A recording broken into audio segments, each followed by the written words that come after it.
Ça veut dire bonjour en japonais. Et à partir d'aujourd'hui, vous avez intérêt à vous en souvenir parce que dans moins d'une heure, ici, dans notre bonne ville de Marseille, nous allons recevoir le ministre japonais de la Défense. Alors j'ai mis au point une opération minutieuse que je vais vous exposer maintenant.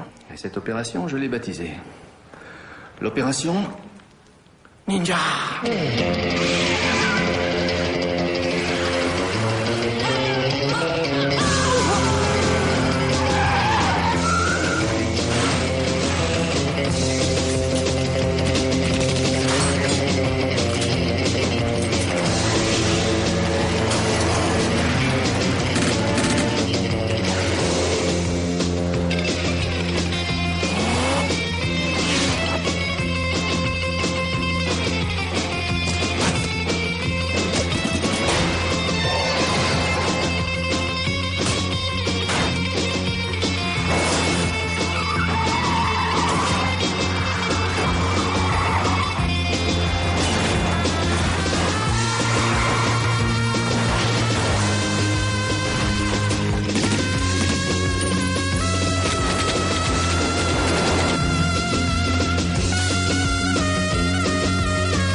Alors les petits pédés ?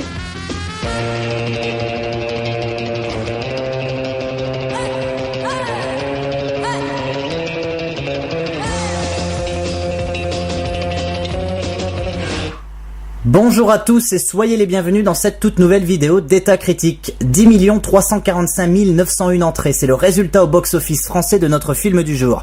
Plus grand succès de l'année 2000 dans l'Hexagone, budget 10 700 000 euros, recettes presque 85 millions d'euros. Notre film du jour a terrassé dans notre cher pays les gros hits américains de l'époque, Mission Impossible 2, Gladiator, Sixième Sens, X-Men, etc. etc.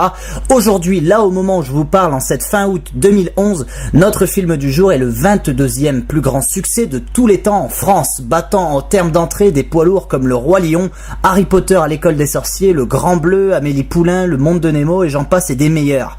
Si vous ne saviez pas de quel film je parlais aujourd'hui, vous vous seriez demandé « Oula, aujourd'hui Matt il va parler d'un gros film, d'un chef-d'œuvre, d'une révélation dans le paysage cinématographique, peut-être le messie du cinéma, que sais-je ?» Eh bien calmez-vous tout de suite, si vous commencez à mouiller votre pantalon, aujourd'hui on ne va parler que de Taxi 2. Aujourd'hui au programme, un film d'action comédie bien de chez nous. Je veux bien évidemment parler donc de Taxi 2, sorti en France le 29 mars 2000 et réalisé par Gérard Krausik, qui signera par la suite les deux volets suivants de la saga Taxi, ainsi que Wasabi, Fanfan la Tulipe et l'Auberge Rouge, que des bousasses en somme.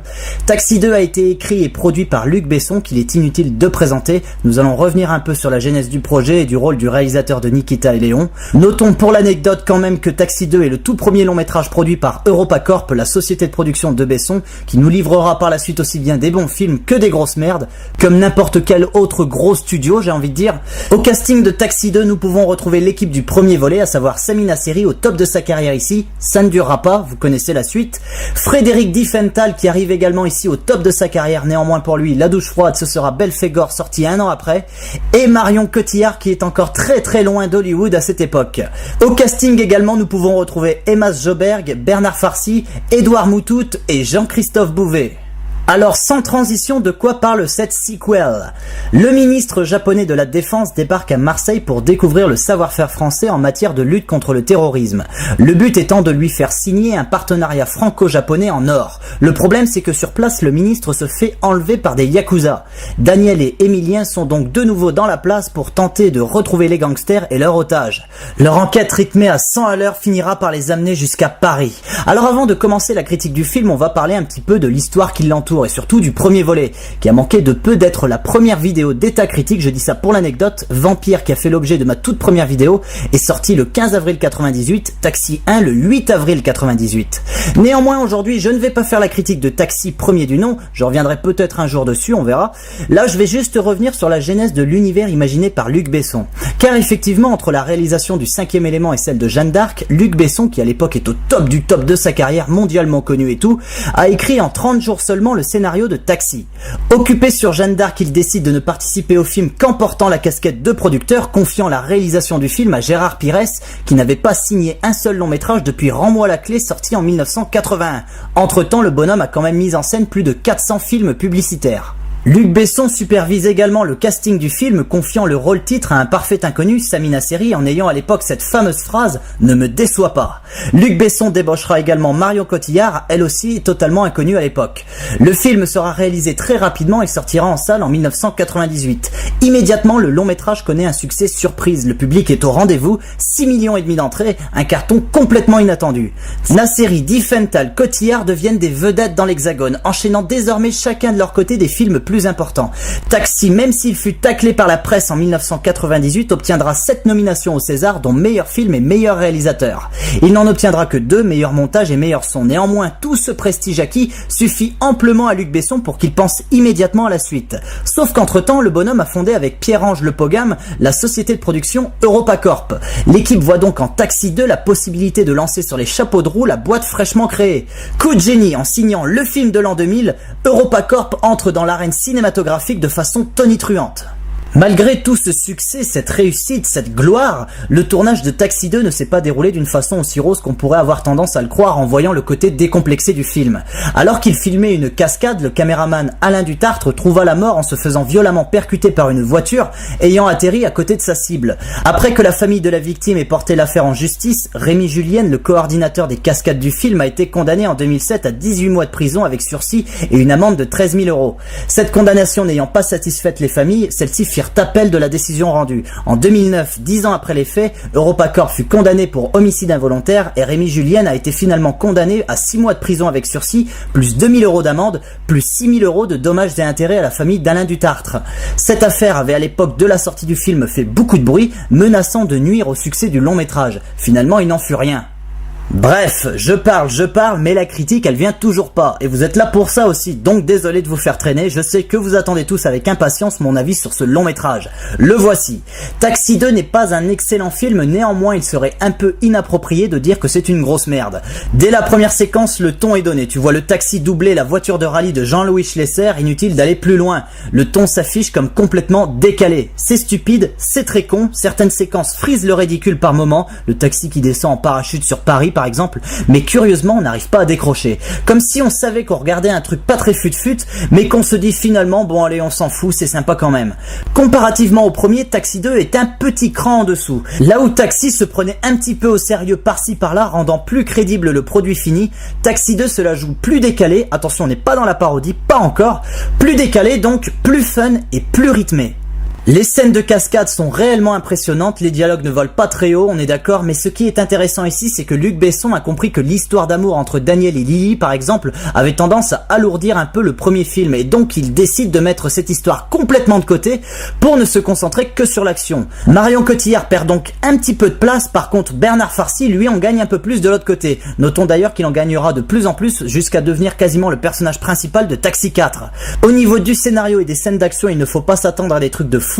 Ici tout est exagéré, quand tu vois la dizaine de bagnoles de flics qui s'empilent les unes sur les autres dans Paris vers la fin du film, c'est impossible de prendre l'œuvre pour un film d'action classique. Non, Taxi 2 c'est une satire, ce n'est pas vraiment une parodie, c'est une espèce de délire de scènes d'action et de dialogue ras les couilles qui reste à un niveau superficiel d'intelligence et de crédibilité. Mais ici honnêtement on s'en fout car au final on a affaire à un film qui est certes très con mais qui est assumé. Donc moi je regarde Taxi 2, je sais que c'est pas du Shakespeare, je le regarde, ouais sympa, on rigole bien, ça passe, on en a pour son argent, on le consomme, on l'oublie. Mais quand on ressort de là, on n'a pas l'impression d'avoir été pris pour des cons. On a été averti du produit, on sait à quoi s'attendre, on regarde et on ressort de là pas forcément déçu. On est loin d'être bouleversé, ça reste que du Taxi, on est à 10 milieux de Révélation ou La Ligne Verte, on joue pas dans la même catégorie. Néanmoins, vu qu'il a le fond honnête, vu qu'il ne nous ennuie pas, vu qu'il enchaîne plutôt bien les scènes d'action, vu qu'il rend assez sympathique les personnages, vu qu'il est plutôt bien dosé au niveau du rythme, et vu qu'il ne franchit pas les limites au niveau du côté décalé, Taxi 2 est loin d'être une daubasse. Ce qui n'est pas le cas de Taxi 3 et Taxi 4 qui sont tous les deux véritables raclures sur pellicule.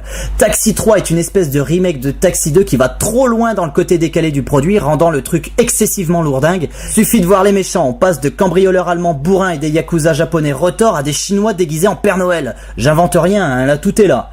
Mais c'est rien comparé à ce viol visuel qui est Taxi 4 qui est un foutage de gueule intégral qui lui par contre tend vers une parodie stupide de la série où on verra quasiment aucune scène de poursuite en bagnole alors que c'est censé être l'une des raisons qui nous pousse à voir ces films. Donc Taxi 1, Taxi 2, ok, Taxi 3, Taxi 4, c'est de la merde. J'aurai peut-être l'occasion de revenir dans quelques temps sur ces deux derniers.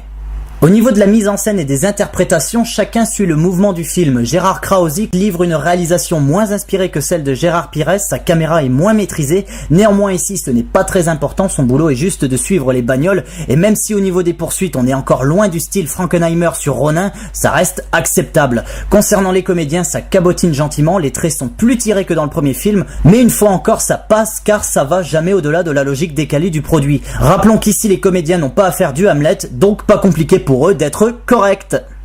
En conclusion, je ne saurais pas vous dire si Taxi 2 mérite le succès qu'il a eu en l'an 2000 vu la qualité. Néanmoins, ce n'est pas un film que j'ai envie de planter à coups de phrases assassines, déjà parce que j'ai pas envie de me rebouffer les commentaires assez violents que j'ai reçus en privé concernant ma critique du film Le ciel, les oiseaux et ta mère. D'ailleurs, j'en profite pour dire à toutes ces personnes ce petit message. Je vous emmerde les gars, vous n'aimez pas ma critique, eh bien la regardez pas et faites pas chier, qu'est-ce que je voulais que je vous dise d'autre? Je vous donne mon avis, vous en faites ce que vous en voulez. C'est inutile de m'envoyer des insultes, si t'es pas content tu rentres chez toi, ou chose plus intelligente, tu prends le temps d'argumenter ton point de vue et on en discute tranquillement. Désolé les amis, petit coup de gueule, désolé.